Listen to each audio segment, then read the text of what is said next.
আপনাদের এখানে আমি সশরীরে আসতে পারলাম না, আমার আসার অত্যন্ত ইচ্ছা ছিল, কিন্তু এইবার নির্বাচন কমিশন নির্বাচনী কার্য পরিচালনা এটার জন্য সময় এত কম দিয়েছে যে আমরা কোন দিক যাব কোন দিক যাব না সেটা খুব মুশকিল হয়ে গিয়েছে। তবে ইনশাল্লাহ আপনাদেরকে আমি কথা দিলাম, নির্বাচনের পরে ইনশাল্লাহ আমি এই হাতিয়া উপজেলায় আসব এবং আপনাদের সাথে সরাসরি আমি দেখা করবো ইনশাল্লাহ।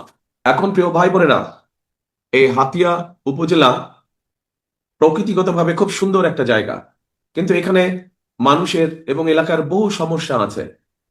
এখানে মানুষ বিশুদ্ধ পানি পাচ্ছে না, এখানে স্কুল কলেজগুলো ঠিকভাবে নেই, এখানে চিকিৎসা ঠিকভাবে পাচ্ছে না মানুষ, এরকম আরো বহু সমস্যা আছে।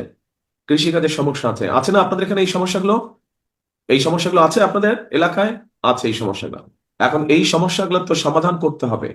এই সমস্যার সমাধান করতে হলে সত্যিকার ভাবে একজন এমন মানুষ দরকার যে আপনাদের জন্য কাজ করবে, সত্যিকার ভাবে আপনাদের জন্য কাজ করবে। ইনশাল্লাহ আপনার শামীমকে যদি নির্বাচিত করেন, ধানের শীষকে নির্বাচিত করেন এবং বিএনপি ইনশাল্লাহ 12 তারিখে সরকার গঠন করলে তো এলাকার উন্নয়নের পাশাপাশি মানুষেরও বহুবিধ সমস্যা আছে।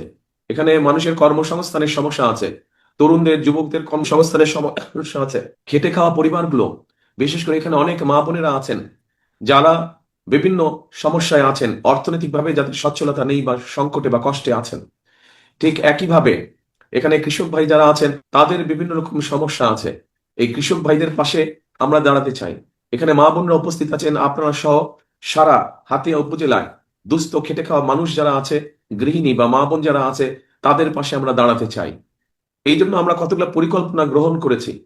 এই পরিকল্পনাগুলো হচ্ছে, যেমন আপনাদের নিশ্চয়ই মনে আছে, দেশনেত্রী খালেদা জিয়া যখন দেশ পরিচালনার দায়িত্বে ছিলেন সেই সময় উনি মেয়েদের শিক্ষা ব্যবস্থা ক্লাস 1 থেকে ইন্টারমিডিয়েট পর্যন্ত শিক্ষা ব্যবস্থা উনি ফ্রি করে দিয়েছিলেন, মনে আছে? এখন যদি আমরা কোনো স্কুল কলেজে যাই এখন যদি আমরা স্কুল কলেজে যাই তাহলে দেখতে পারবো ছেলেদের পাশাপাশি সমান সংখ্যক মেয়েরা লেখাপড়া করছে। কিন্তু লেখাপড়ার পাশাপাশি এবার ইনশাল্লাহ বিএনপি সরকার গঠিত হলে লেখাপড়ার পাশাপাশি শিক্ষিত নারী যারা আছে তাদেরকে আমরা অর্থনৈতিকভাবে স্বাবলম্বী বা সচ্ছল করে গড়ে তুলতে চাই ধীরে ধীরে। এবং ফ্যামিলি কার্ড নামে এই জন্যই আমরা ফ্যামিলি কার্ড নামে একটি কার্ড দিতে চাই। এই যে এরকম একটি কার্ড আমরা ধীরে ধীরে এলাকার সকল মা বোনদের কাছে পৌঁছে দিতে চাই। আমরা এই ফ্যামিলি কার্ড, এই ফর্মে আমরা সরকারের পক্ষ থেকে একটি সহযোগিতা মা বোনদের কাছে আমরা পৌঁছে দিতে চাই। এবং এটা শুধু পাবে মা বোনেরা, এটা পাবে যে সকল মায়েদের সংসার আছে, যে সকল নারীদের সংসার আছে, তারা এই কার্ডটি পাবে। এবং এর মাধ্যমে আমরা প্রতি মাসে মা বোনদের হাতে আমরা কিছু সহযোগিতা পৌঁছে দিতে চাই, যাতে করে তার সংসার চালাতে কিছুটা হলেও সহজ হয়, যাতে করে ধীরে ধীরে সে অর্থনৈতিকভাবে স্বাবলম্বী হয়ে উঠতে পারে। প্রিয় ভাই বোনেরা, এই এলাকায় কৃষক ভাইরা আছে, এই কৃষক ভাইদের জন্য আমরা একটি কৃষি কার্ড দিতে চাই। ওই যে দেখেন কৃষক কার্ড, এই কৃষক কার্ড আমরা দিতে চাই। এই কৃষক কার্ডের কাজটা কি হবে? সারা বাংলাদেশে আমরা বের করেছি কারা কারা ক্ষুদ্র কৃষক আছে, কারা কারা মাঝারি কৃষক আছে, কারা কারা প্রান্তিক কৃষক আছে। এই কৃষক কার্ডটা আমরা কৃষক ভাইদের হাতে দিব, কারণ কৃষক ভাইরা যদি ভালো থাকে তাহলে বাংলাদেশ ভালো থাকবে। এখন প্রিয় ভাই বোনেরা, এই কৃষক কার্ডের মাধ্যমে আমরা কৃষক ভাইদের কাছে তাদের প্রয়োজনীয় সার, কীটনাশক, বীজ এইগুলো আমরা পৌঁছে দিব। কেউ যদি বছরে 2টো ফসল করে, 3টে ফসল করে, অন্তত বছরে একটা ফসলের সব রকম সহযোগিতা আমরা তাদেরকে পৌঁছে দিতে চাই। এইভাবে কৃষক ভাইদেরকে যদি আমরা সহযোগিতা করতে পারি, আমরা বিশ্বাস করি যে ধীরে ধীরে আগামী কয়েক বছরের মধ্যে বাংলাদেশের খেটে খাওয়া কৃষক ভাইরা যারা দিন রাত পরিশ্রম করে, তারা একটা শক্ত অর্থনৈতিক ভিত্তির উপরে দাঁড়াতে পারবে। প্রিয় ভাই বোনেরা, এই এলাকায় বহু শিক্ষিত তরুণ যুবক আছে, তারা শিক্ষিত তরুণ যুবক ভাইরা, কিন্তু তাদের কর্মসংস্থান নেই, বেকার হয়ে তারা পড়ে আছে। আমরা এই বেকার ভাইদের পাশে দাঁড়াতে চাই এবং সেই জন্য আমরা বিভিন্ন রকম ট্রেনিং এর ব্যবস্থা আমরা করতে চাই। ভোকেশনাল ট্রেনিং ইনস্টিটিউশন আমরা এখানে তৈরি করতে চাই, যার মাধ্যমে আমরা আমাদের তরুণ যুবক ভাইদেরকে ট্রেনিং দিতে পারবো, বিভিন্ন বিষয়ে ট্রেনিং দিতে পারবো।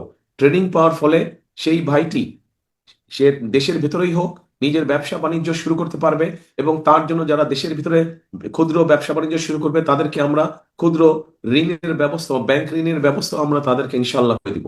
একই সাথে ট্রেনিং পাওয়ার ফলে এই এলাকার বহু মানুষ মধ্যপ্রাচ্যে আছে, কাজেই মধ্যপ্রাচ্যে যারা যায় মধ্যপ্রাচ্যে যে আগামী দিনে যারা যাবে, যারা ট্রেনিং পাবে, তাদের জন্য সুবিধা হবে যে মধ্যপ্রাচ্যে গেলে তারা একটা ভালো চাকরির সংস্থান করতে পারবে, ভালো চাকরি খুঁজে পাবে, যেটাতে বেতন এখন যারা যাচ্ছে তার থেকে বেতন বেশি হবে। এভাবে আমরা বেকার ভাইদের পাশে এসে দাঁড়াতে চাই। প্রিয় ভাই বোনেরা, আমরা আপনাদের এখানে চিকিৎসার খুব কষ্ট, সাধারণ মানুষের চিকিৎসার খুব কষ্ট। হাসপাতাল বলেন, যেই হাসপাতালটি আছে এখানে, এই হাসপাতালটিকে আমাদের বৃদ্ধি করতে হবে। এটিকে আমাদের বৃদ্ধি করতে হবে হাসপাতালটিকে, যাতে করে মানুষ চিকিৎসার সুবিধা পায়। কিন্তু এর পাশাপাশি আমরা এখানে আরেকটি কাজ করতে চাই, সেটি হচ্ছে বিশেষ করে মা বোনেরা এবং শিশুরা, তাদের জন্য অনেক সময় কষ্ট হয়ে যায় হাসপাতালে গিয়ে চিকিৎসা নিতে। কারণ হয়তো মা বোন তার ভাই বা তার ছেলের সাথে যাবে বা স্বামীর সাথে যাবে, কিন্তু ছেলে বা ভাই ব্যস্ত থাকাতে যেতে পারছে না, ফলে কষ্ট পেতে হয় তাদেরকে অসুখ বিসুখের কারণে। আমরা সারা দেশে হেলথ কেয়ারার নিযুক্ত করতে চাই। হেলথ কেয়ারার নামে একটি কত কিছু মানুষকে আমরা ট্রেনিং দিতে চাই। এবং ট্রেনিং দেওয়ার ফলে যেটা হবে, তারা ঘরে ঘরে গিয়ে মা বোনদেরকে, শিশুদেরকে তারা ঘরে চিকিৎসা দিতে পারবে। ছোটখাটো অসুখ বিসুখ তারা ঘরে গিয়ে চিকিৎসা দিতে হবে, যাতে করে মা বোনদেরকে কষ্ট করে আর হাসপাতাল যেতে না হয়। ঘরে বসে আমরা মা বোনদেরকে চিকিৎসা দিতে চাই।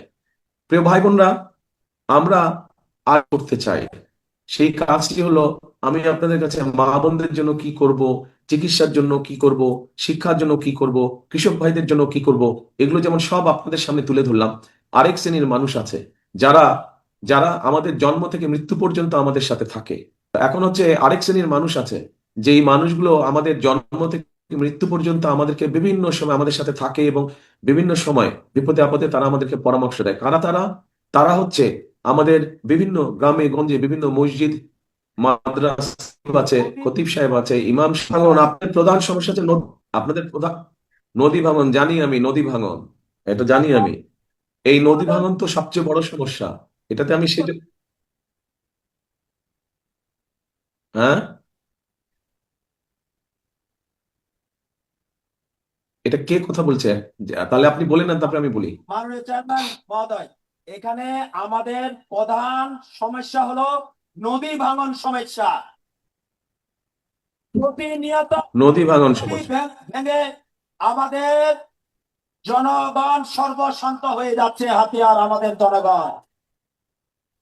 আমাদের এখানে ব্লক দেওয়ার জন্য আমাদের দাবি, আপনি ক্ষমতায় আসার পর, আমরা ক্ষমতা আসলে, বিএনপি সরকার ক্ষমতা আসলে, প্রথমেই আমাদের ব্লক বাঁধের মাধ্যমে নদী ভাঙা রোধ করতে হবে। এটা হলো হাতিয়ার প্রধান দাবি।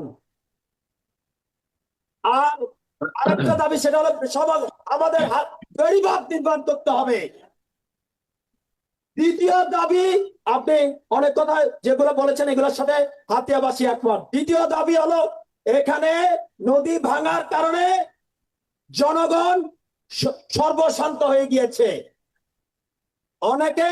অনেক জায়গায় চর জেগেছে, চর, অনেক খাস জায়গা আছে। আমরা হাতিয়ার জনগণ চাই, আমরা ক্ষমতা আসলে যারা প্রকৃতি ভূমিহীন তাদেরকে হবে। এটা হলো হাতিয়াবাসীর মূল দাবি। এই মাঠে আমাদের দেশনেত্রী বেগম খালেদা জিয়া বক্তব্য রেখেছিলেন, আর আজকে এই মাঠে আপনি বক্তব্য রাখছেন। এই দেখেন, আপনি যেই দাবিগুলা বললেন, দেখেন আমি লিখে রেখেছি, এগুলা নিয়ে আমি কথা বলতাম।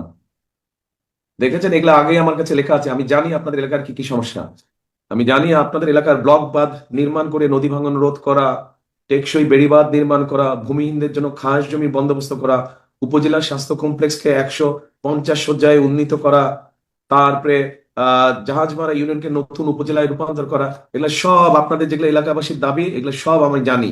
এগুলা সব আমরা লিখে রেখেছি। ইনশাল্লাহ সরকার গঠনে সক্ষম হলে, আমরা সরকার গঠন করলে বিএনপি ধীরে ধীরে একটার পর একটা আমরা এলাকার মানুষের সমস্যার ইনশাল্লাহ সমাধান করব। কিন্তু সমস্যার সমাধান করতে হলে তো ধানের শীষকে জিতাতে হবে, তাই না? সমস্যার সমাধান করতে হলে তো ধানের শীষকে জিতাতে হবে। এর আগে তো আপনারা এই এলাকার মানুষ অনেককে দেখেছে, কিন্তু তারা সমস্যার সমাধান তো করেনি। কিন্তু এবার ইনশাল্লাহ বিএনপি নির্বাচিত হলে ধীরে ধীরে আমরা এই কাজগুলো করব। আমি এরই ভিতরে নোট করে রেখে দিয়েছি যে কোন কোন কাজ করব, এই এলাকার মানুষের জন্য কি কি কাজ করব, আমি নোট করে রেখে দিয়েছি। এর মধ্যে ইনশাল্লাহ আমরা সরকার গঠন করলে এই কাজগুলো আমরা ধীরে ধীরে পর্যায়ক্রমিক ভাবে শুরু করব। কিন্তু তার আগে তো আমরা যেই পরিকল্পনা নিয়েছি, এই নদী ভাঙন রোধ, বেড়িবাঁধ, টেকসই বেড়িবাঁধ, ব্লক বাঁধ, এগুলা তো আমরা তো ইনশাল্লাহ করব। কিন্তু আপনাদেরও তো একটা দায়িত্ব আছে। আপনাদের দায়িত্বটা কি বলেন তো? আপনাদের দায়িত্বটা কি? ধানের শীষকে জয়যুক্ত করা। ধানের শীষকে কবে জয়যুক্ত করবেন? কবে? 12 তারিখে ইনশাল্লাহ, 12 তারিখের নির্বাচনে ইনশাল্লাহ ধানের শীষকে জয়যুক্ত করতে হবে। পারবেন? ইনশাল্লাহ, ইনশাল্লাহ। তাহলে প্রিয় ভাই বোনেরা, আসেন আমরা ধানের শীষকে জয়যুক্ত করি এবং ধীরে ধীরে আমরা এলাকার সমস্যার সমাধানগুলোর জন্য কাজ শুরু করি। তবে এখানে একটা কথা আছে প্রিয় ভাই বোনেরা, গত 15-16 বছর কি আপনারা ভোট দিতে পেরেছিলেন? ভোট দিতে পারেননি আপনারা। আমাদের দেশের মানুষের ভোটের অধিকার কেড়ে নেওয়া হয়েছিল, কথা বলার স্বাধীনতা কেড়ে নেওয়া হয়েছে। যারা এই কাজটি করেছিল তারা দেশ থেকে চলে গিয়েছে। কিন্তু প্রিয় ভাই বোনেরা, এখন অন্য একটি গোষ্ঠী, তারা আবার কিছু কিছু ষড়যন্ত্র করছে যেন নির্বাচন বাধাগ্রস্ত হয়। এই ব্যাপারে আপনাদের সকলকে সচেতন থাকতে হবে। 12 তারিখে ইনশাল্লাহ, 12 তারিখে এখানে যারা মুসলমান ভাই আছেন, আপনারা তাহাজ্জুদ পড়ে স্ব নির্বাচনী এলাকায় স্ব ভোট কেন্দ্রে গিয়ে ভোরে ফজরের জামাত ওখানে ভোট কেন্দ্রের সামনে আদায় করবেন। এবং যারা মুসলমান অন্য ধর্মের ভাই বোনেরা আছেন, তাদেরকে সাথে নিয়ে যাবেন, যাতে করে সকাল সকাল সবাই ভোট কেন্দ্রের সামনে লাইন দিয়ে দাঁড়াতে পারে, যাতে ভোট দিতে পারেন, আপনারা সঠিকভাবে ভোট দিতে পারেন। এবং শুধু ভোট দিলেই চলবে না, ভোট দিয়ে চলে আসলে চলবে না, ভোট দিয়ে ওখানে থাকতে হবে, যাতে করে আপনার যে ভোটটা আপনি দিলেন এই ভোটের হিসাব কড়াই গন্ডায় বুঝে আনতে হবে। পারবেন কি ভাই বোনেরা, পারবেন? ইনশাল্লাহ, ইনশাল্লাহ। প্রিয় ভাই বোনেরা, ইনশাল্লাহ আজকে সময়ের অভাবে আমি আপনাদের পাশে এসে দাঁড়াতে পারিনি। আগামী দিনে ইনশাল্লাহ আপনাদের সামনে আসব, যখন এই বেড়িবাঁধের নির্মাণ কাজ শুরু হবে, এই বড় বড় কাজগুলো শুরু হবে, ইনশাল্লাহ সেই সময় আপনাদের কাছে আসব, সেই সময় আপনাদের সাথে দেখা হবে এবং আপনাদের সামনে সাথে বসে কথা বলবো তখন। আজকে তাহলে এই পর্যন্তই থাক। ইনশাল্লাহ আগামী দিন আপনাদের সাথে সরাসরি দেখা হবে। কিন্তু কথা একটাই, আমি বারে বারে একটা কথা বলি, এই দেশটা আমাদের, আমাদেরকে সবাইকে মিলে মুসলমান সহ অন্য হিন্দু ধর্ম বলেন, বৌদ্ধ ধর্ম বলেন, খ্রিস্টান ধর্ম বলেন, সকল ধর্মের মানুষকে একসাথে থেকে আমাদেরকে এই দেশটা গড়তে হবে। এই দেশটা আমাদের সকলে পরিশ্রম করে গড়ে তুলতে হবে, কারণ এই দেশই আমাদের প্রথম এবং এই দেশই আমাদের শেষ ঠিকানা। সেই জন্যই আমি একটা কথা বলি, করব কাজ, কে ইয়াং ছেলেরা বলো, করব কাজ, গড়ব দেশ। সবার আগে, সবার আগে বাংলাদেশ। আবার বলি, করব কাজ, গড়ব দেশ, সবার আগে বাংলাদেশ। প্রিয় ভাই বোনেরা, সকলে ইনশাল্লাহ ভালো থাকবেন, সুস্থ থাকবেন। ইনশাল্লাহ দ্রুতই আপনাদের সাথে দেখা হবে। আল্লাহ হাফেজ। বাংলাদেশ জিন্দাবাদ, বাংলাদেশ জাতীয়তাবাদী দল জিন্দাবাদ। আসসালামু আলাইকুম। এই যে শামীমকে আপনাদের কাছে তুলে দিলাম, আমি ধানের শীষ সাথে তুলে দিলাম তাকে, ওকে জয়যুক্ত করে ইনশাল্লাহ নিয়ে আসবেন আপনারা। শামীম হবে ইনশাল্লাহ এই এলাকার উন্নয়নের প্রতীক। শামীমকে আমরা এই এলাকার উন্নয়নের প্রতীক বানাবো ইনশাল্লাহ, স্বামী জয়যুক্ত হলে।